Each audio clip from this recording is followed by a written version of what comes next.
Bu hafta 10.000 abone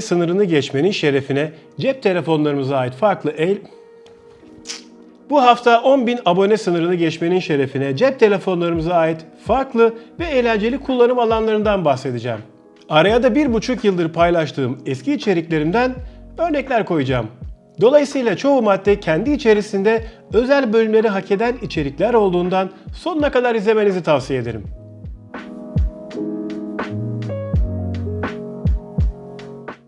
Herkese merhabalar, ben Hakan Ünsal. Akıllı teknolojiler ve uygulamalar hakkında rehber içerikler paylaştığım YouTube kanalında sonunda 10.000 abone sınırını geçtik. Öncelikle bu zorlu süreçte bana destek veren, beğenen, beğenmeyen, yorum yapan, olumlu ya da olumsuz eleştiren, arkadaşına öneren, kısaca herkese çok teşekkür ederim. Her zaman olduğu gibi tüm içeriklerimin full metinlerine akıllıteknolojiler.net web sitesinden de ulaşabilirsiniz. Başlangıcı yazı tura atarken cep telefonunuzu nasıl kullanabileceğimizle yapalım. Ama tabii ki telefonu havaya atmıyoruz. Yapmamız gereken sadece Google Asistan'a veya Siri'ye yazı mı tura mı diye sormak. Sonucu asistanlarımız bize sesli olarak veriyor. Bu arada Siri düz bir şekilde sadece sonucu belirtirken Google Asistan olayın biraz daha gerçekçi görünmesi için sonucu animasyonla veriyor. Ben açıkçası bu özelliği yeni öğrendim ama aranızda önceden bilenler varsa yorumlarda belirtirse sevinirim. Bilgisayardan görüntülü sohbet yapmak veya YouTube, Twitch gibi platformlarda canlı yayınlar gerçekleştirmek için ekstradan webcam almanıza hiç gerek yok. Hatta cep telefonlarının kameraları pazardaki birçok webcam'den çok daha kaliteli. Onlara webcam özelliği kazandırmak için tek ihtiyacımız ise iyi bir yazılım. Irion Webcam hem Play Store hem de App Store marketlerden indirilebiliyorken, ikinci alternatifim EpoCam sadece iOS cihazlar ile uyumlu. İndirme linklerine ve her birinin kurulum, kullanım gibi detaylarını içeren telefonu webcam olarak kullanma paylaşımıma açıklamalardan ulaşabilirsiniz. Normal şartlarda stylus, Apple Pencil veya özel malzemelerden üretilmiş kalem başlıkları ile uyumlu olan dokunmatik ekranları standart bir kalem pilin eksi tarafı ile de kontrol edebiliyoruz. Android veya iPhone fark etmeksizin tüm cep telefonlarında oldukça başarılı bir şekilde çalışan kalem pilleri bence özellikle soğuk havalarda eldiven ile telefonu kontrol etmekte zorlanırken kullanabiliriz. Hatta herhangi bir not uygulamasına girerek çizim bile yapabiliyoruz. Cep telefonlarımızın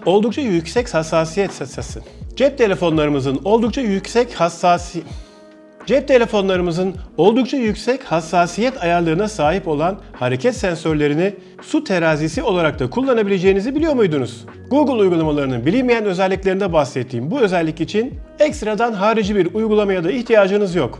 Chrome arama çubuğuna balon seviyesi yazarak istediğiniz yerde eğim veya yamukluk olup olmadığını kontrol edebiliyorsunuz. Aynı bölümde ayrıca çalan şarkı nedir, metronom, nefes egzersizleri, 3D olarak göster gibi komutlara ek olarak gün içerisinde sıklıkla kullandığım Google Lens veya Google Haritalar gibi uygulamalar hakkında birçok ipucu da yer alıyor.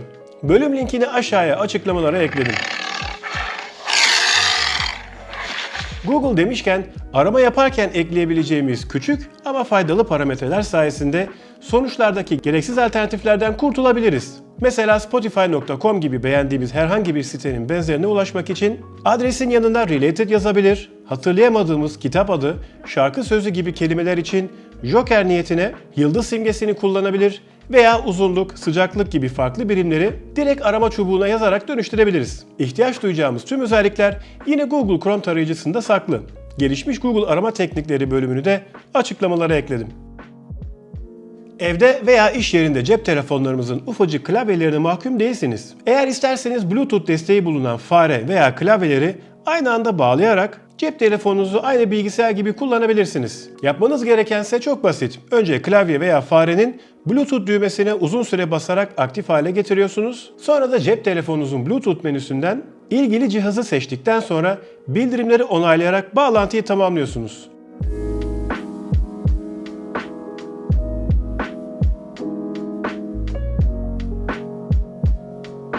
Hatta çoğu Samsung modelinde bulunan DeckStation özelliği ile telefonunuzu harici bir ekrana bağlayarak da Windows benzeri bilgisayar arayüzüne sahip olabiliyorsunuz. Yakında ikinci bölümü gelecek Samsung DeckStation incelemesinin ilk bölümüne açıklamalardan ulaşabilirsiniz.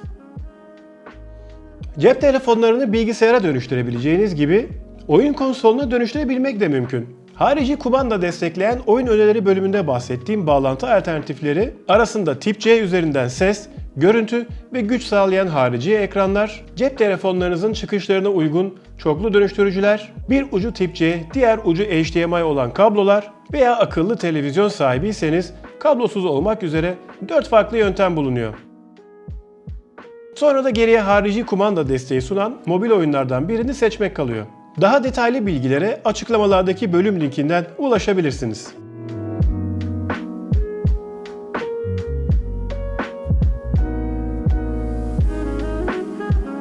Bazen evdeki kumandamız televizyonu çalıştıramaz ve sorunun hangi taraftan kaynaklandığını da bilemeyiz. En azından kumandanın çalışıp çalışmadığını tespit etmek için son derece basit bir yöntem var. Kumandanın kızılötesi alıcısını telefonun kamerasında tutarken rastgele birkaç tuşa bastığımızda telefonun ekranından ışığın yanıp söndüğünü görüyorsak kumandada bir sorun yok demektir. Eğer bir hareket olmuyorsa bu durumda kumandanın pillerini değiştirmeyi deneyebiliriz.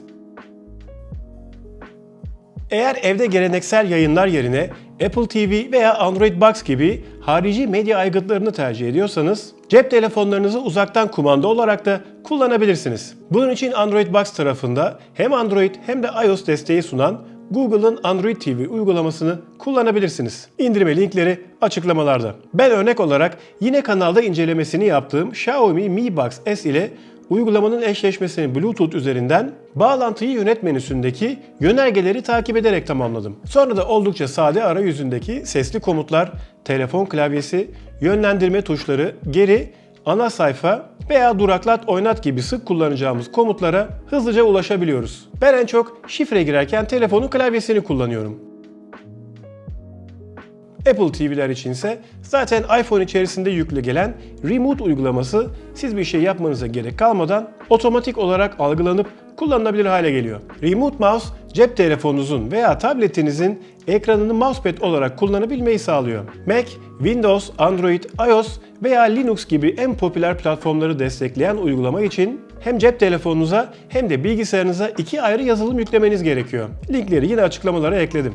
Aynı Wi-Fi ağına bağlı olması gereken cihazları birbirleriyle eşleştirdikten sonra yeşil alanda parmağınızı hareket ettirerek bilgisayarınızdaki fareyi kontrol edebiliyorsunuz. Sol ve sağ tuşlar da hemen aşağıda yer alıyor. Fare, touchpad veya klavye gibi temel fonksiyonlar için ücret vermeniz gerekmiyor. Ancak uzaktan medya kontrolünü, web tarayıcısının kumandasını, uygulama değiştiricisini, kısa yolları, güç seçeneklerini veya akıllı saat gereçlerini de kullanmak isterseniz belli bir ücret ödenmesi gerekiyor. Türkçe dil desteği de sunan uygulama bence performansı ve sade arayüzüyle oldukça başarılı.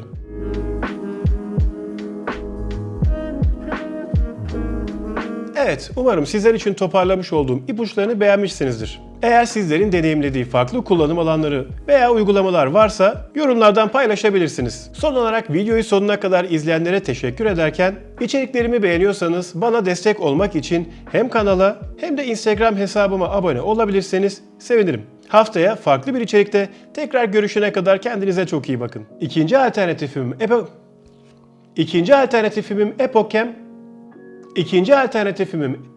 Alternatifimim ne ya? İkinci alternatifimim su terazisi